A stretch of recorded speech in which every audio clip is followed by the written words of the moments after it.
Halo dan selamat datang kembali. Kalau Anda mahasiswa tingkat akhir, pasti familiar banget sama suasana ini. Teman-teman di sekitar mulai panik soal TA atau skripsi. Dan Anda mungkin diam-diam bertanya, sebenarnya apa sih bedanya?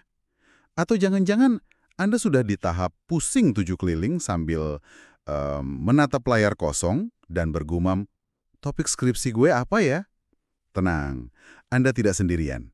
Hari ini kita akan coba bongkar semua kebingungan itu khusus untuk Anda, para pejuang di jurusan informatika dan komputer.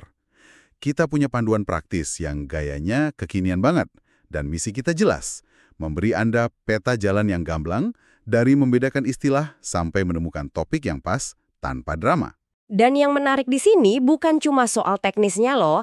Panduan ini kan ngajak kita melihat skripsi itu bukan sebagai tugas akhir yang menakutkan, tapi lebih sebagai proyek pembuktian pertama Anda. Proyek pembuktian ya? Betul, ini kesempatan untuk bertransformasi dari mahasiswa yang menyerap ilmu menjadi seorang problem solver di dunia teknologi. Ini soal mengubah pola pikir sih. Oke, mari kita mulai dari yang paling dasar, tapi paling sering bikin salah kaprah. Skripsi versus tugas akhir atau TA. Sejujurnya saya sering dengar orang pakai istilah ini tuh bergantian. Apa kita selama ini salah? Atau memang sama aja? Pertanyaan bagus dan jawabannya adalah Tergantung. iya, tergantung kebijakan kampus Anda. Tapi panduan ini menggarisbawahi kalau secara umum ada perbedaan filosofi yang mendasar di antara keduanya. Skripsi, yang umumnya untuk S1 ya, itu fokus utamanya pada riset akademik. Fondasinya itu metodologi penelitian ilmiah yang sistematis. Oke, riset akademik. Demis dalam laporan lengkap, bab 1-6 gitu. Ibaratnya Anda dilatih jadi peneliti muda. Peneliti muda. Kalau TA, Nah, kalau tugas akhir atau TA, ini lebih sering untuk D3, D4, atau beberapa program S1 terapan, itu lebih condong ke proyek praktis. Fokusnya implementasi sistem. Dasarnya ya proses desain, pengembangan, dan pengujian sebuah produk. oh jadi outputnya itu aplikasi yang jalan gitu ya? Tepat, bisa aplikasi, beserta laporan proyek dan dokumentasi teknisnya. Kalau tadi peneliti muda, yang ini lebih kayak engineer muda. Tunggu, dia menarik. Saya lihat di salah satu tabel perbandingan di sini, bahkan tools AI yang disarankan pun beda. Oh iya? Ya, untuk skripsi, disebutnya ChatGPT, Mendeley buat referensi, dan Grammarly. Tapi untuk TA, yang muncul itu GitHub Copilot dan UNL Tools. Ini kan detail kecil, tapi krusial banget. Artinya dari awal pun pola pikir yang diharapkan udah beda total nih ya. Nah, itu dia. Yang satu pola pikir peneliti, yang satu lagi pola pikir developer. Tepat sekali. Anda menangkap esensinya. Detail kecil itu menunjukkan DNA yang beda antara keduanya. Makanya, poin paling krusial yang ditekankan di panduan ini adalah Jangan berasumsi. jangan berasumsi. Langkah pertama sebelum pusing cari topik adalah buka panduan akademik kampus Anda. Tanyakan ke dosen pembimbing. Pastikan Anda di jalur yang benar dari awal. Ini bisa hemat waktu berbulan-bulan loh. Baik, jadi kita anggap skripsi itu basisnya riset. Tapi kata riset itu sendiri kan kedengarannya berat ya, akademis, dan sedikit membosankan mungkin, seolah-olah itu urusannya profesor di lab. Gimana panduan ini menyederhanakannya? Penulisnya ngasih definisi yang sangat membumi. Lupakan dulu soal laboratorium dan jas putih. Riset itu, pada intinya, adalah proses mencari jawaban dari sebuah pertanyaan secara sistematis. Udah, itu aja. Sederhana kan? Mencari jawaban secara sistematis, oke. Ada sebuah analogi visual yang kuat banget di sini. Coba bayangkan ada dua tebing yang dipisahkan jurang. Oke, dua tebing? Tebing pertama itu harapan. Ini kondisi ideal, bagaimana sesuatu seharusnya bekerja. Tebing kedua adalah kenyataan. Kondisi faktual sekarang dengan segala masalahnya. Nah, jurang di antara keduanya itu adalah gap. Gap, atau kesenjangan ya? Because riset itu adalah proses Anda membangun jembatan untuk menyeberangi jurang itu.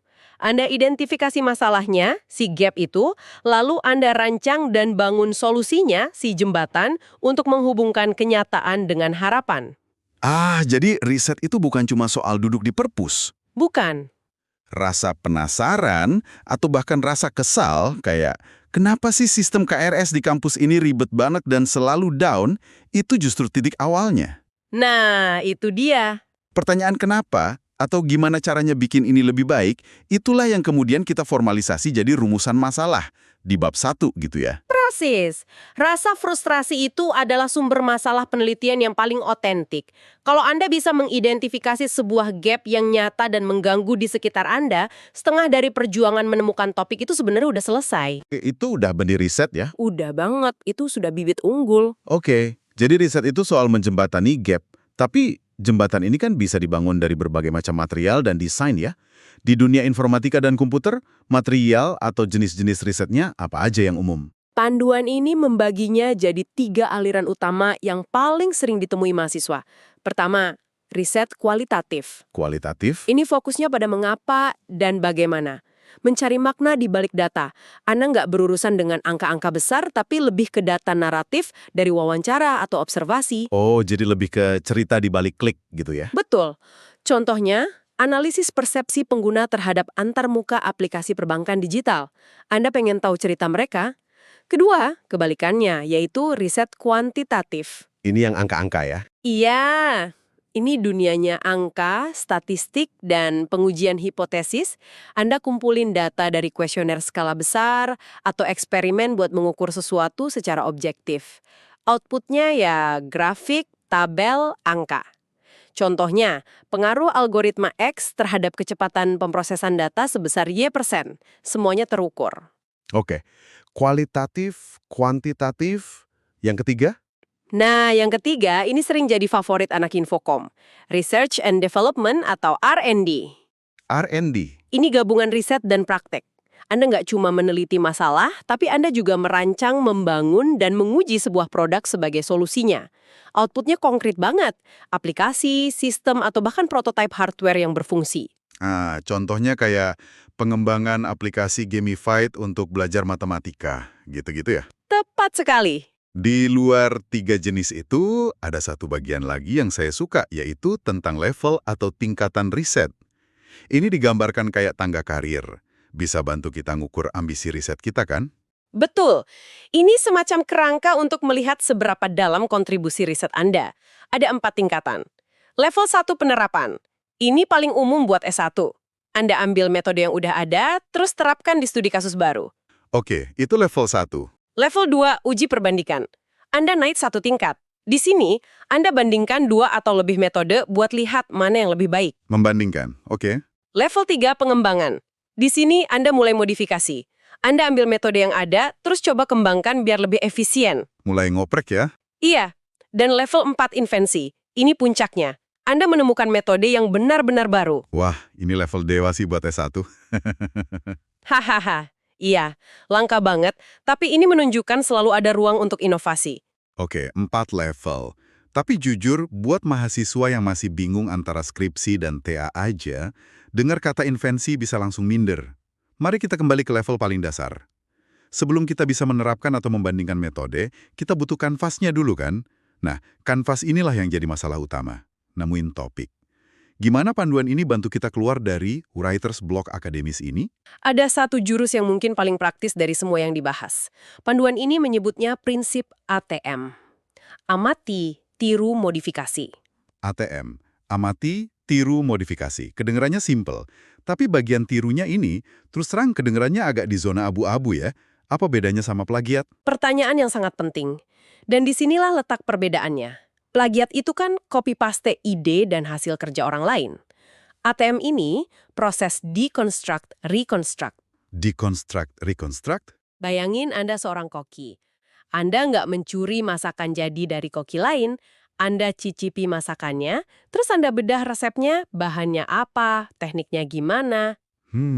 Oke. Setelah paham resepnya, Anda kembali ke dapur Anda sendiri dan bikin masakan baru dengan resep yang udah Anda modifikasi.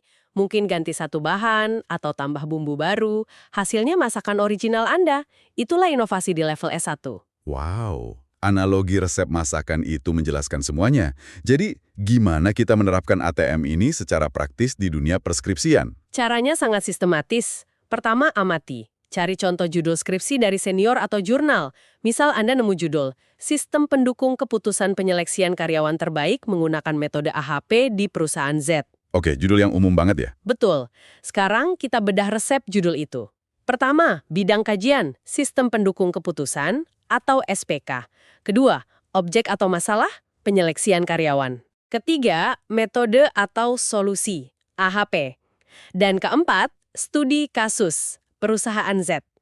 Jadi ada 4 elemen. Nah, setelah resepnya kebongkar, masuk ke tahap tiru dan modifikasi. Anda tinggal ganti salah satu atau beberapa elemen tadi.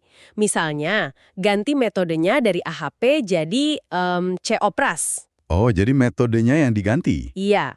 Atau metodenya tetap, ATI ganti objek dan studi kasusnya. Jadi, penentuan penerima beasiswa di kampus Y.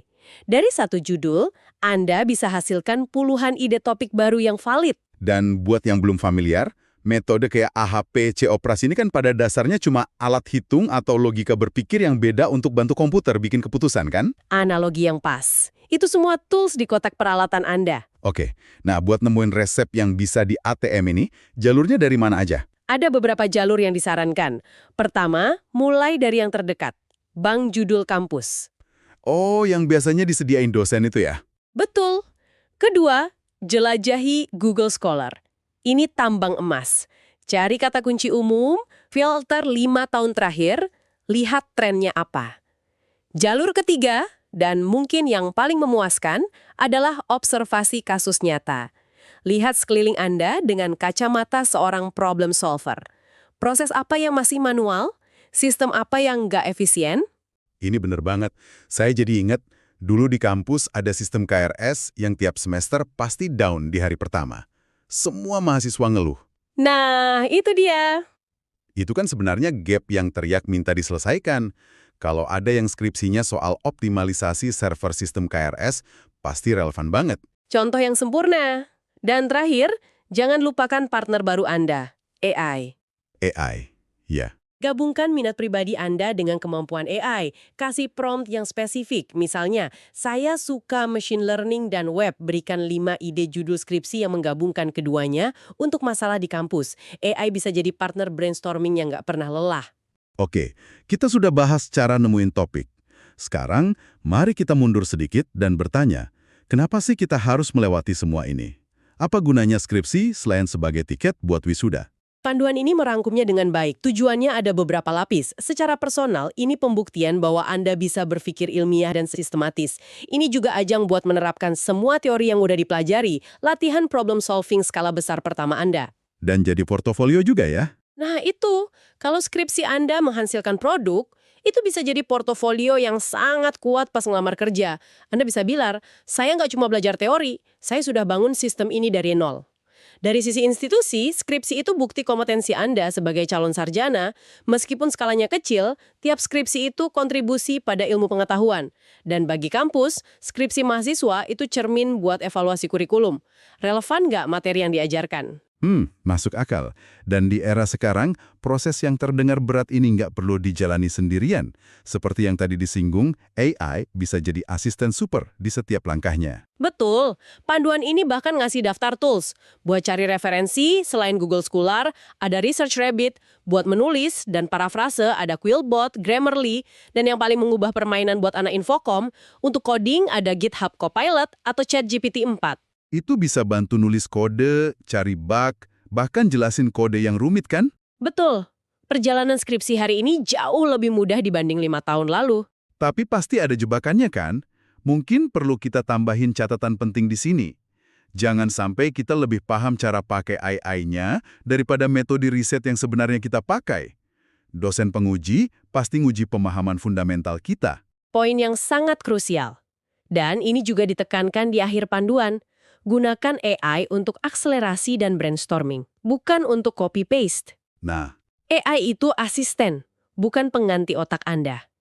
Kalau Anda pilih metode COPRAS, tapi nggak bisa jelasin kenapa itu lebih cocok dibanding AHP tanpa bantuan AI, disitulah masalahnya. Yang dicari itu skripsi yang cerdas, bukan yang dikerjakan dengan kerja keras buta arah. jadi rangkumannya, sekarang Anda sudah punya bekal yang jauh lebih lengkap. Anda tahu beda skripsi dan TA itu soal filosofi dan kebijakan kampus. Anda paham kalau riset itu pada dasarnya soal menjembatani gap antara harapan dan kenyataan. Dan yang terpenting, Anda punya strategi jitu, ATM, sebuah resep untuk menciptakan topik baru tanpa harus mulai dari nol. Dan ingat, AI ada di sana sebagai alat bantu yang sangat kuat di setiap tahap, mulai dari cari ide, susun kerangka, sampai nulis kode. Manfaatkan semua itu dengan bijak. Sebagai penutup, kami ingin meninggalkan Anda dengan satu pemikiran. Setelah semua pembahasan teknis ini, coba berhenti sejenak. Pikirkan lingkungan sekitar Anda, kampus, kosan, komunitas, atau bahkan masalah pribadi. Masalah nyata apa yang cukup mengganggu Anda sehingga Anda rela menghabiskan waktu berbulan-bulan untuk mencari solusinya lewat teknologi? Jawaban dari pertanyaan itu bukan cuma akan jadi topik skripsi yang hebat, tapi sangat mungkin menjadi awal dari portofolio, karir, atau bahkan startup Anda.